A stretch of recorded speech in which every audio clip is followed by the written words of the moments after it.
Hello. Um, Today I'm here to tell you a story that happened to me when I was at my friend's house about 3 years ago. I shouldn't have been there. My friend was supposed to be alone, but I'll try and tell you what happened as far as I know. Earlier that day, my friend's parents had left for a vacation. He was alone in the house. I offered to come over and keep him company because his house is big and I don't know, I felt like it. I arrived around 8 p.m. and we spent the night chatting and watching TV in his bedroom, playing games, and we were having a good time. It passed so quickly that before we knew it, it was midnight. That's when everything got weird. We began to hear strange noises outside her bedroom. At first, we thought it was just the house settling, as everybody does. But then we stopped talking and listened. They were soft footsteps coming up the stairs. "Do you think your parents have come back?" I asked. She said her parents were not supposed to return until the next evening.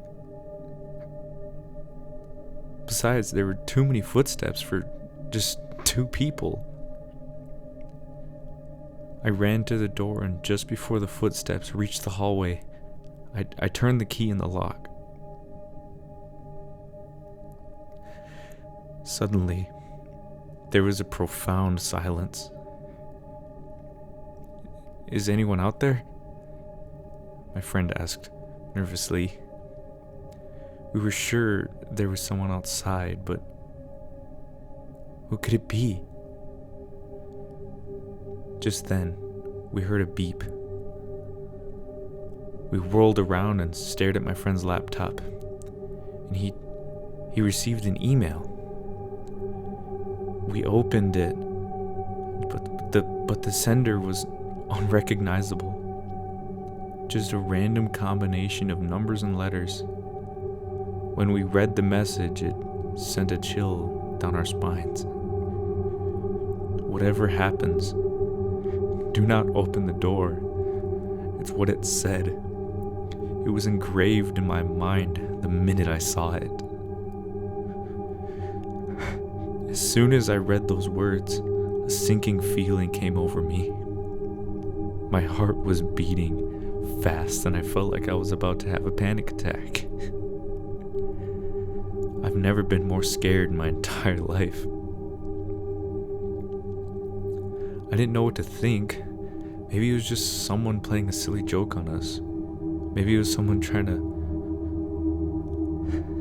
save our lives. Now we knew someone was behind that door. And then suddenly, we heard a voice. It sounded like my friend's mother. "Please open the door. Your father and I were in a car accident. We're badly hurt. Please open the door and help us." When we heard this, my friend stared at me wide-eyed. I can still remember the expression on his face. I was in shock. Neither of us knew what to do. "Please open the door," a male's voice pleaded. "We need your help." It sounded just like her father. My friend and I just stood there for a few seconds, frozen to the spot. Then she started towards the door. I grabbed her arm and held her back. She turned slowly to me and said, "It's my parents. They need my help. I'm going to open the door." "What about the email?" What if it's true? What if they're not your parents? Nonsense, she said. You heard them. They were the voices of my parents. I couldn't do anything.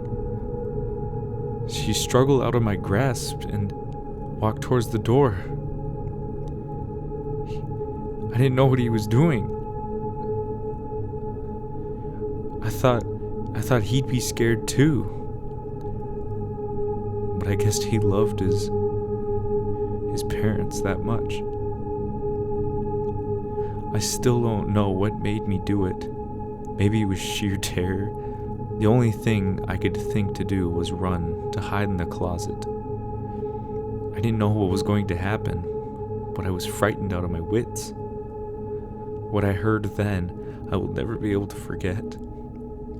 To this day, I have nightmares about it.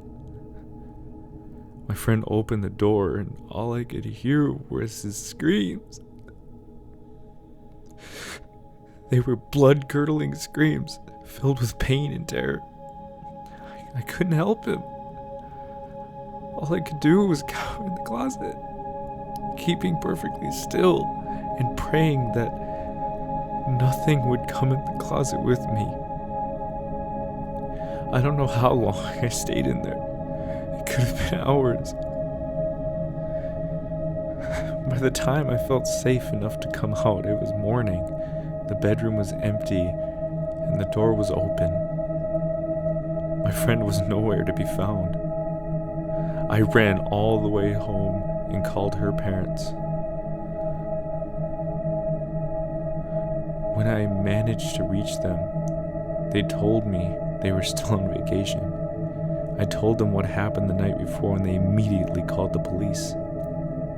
They searched for days, but they never found him. I doubt they ever will. I don't know what happened that night. I don't know who or what it was that came and took him away, or what they did to him. But I know they're out there. And I also know I shouldn't have been there that night. I shouldn't know that they exist. And I know someday they will come for me.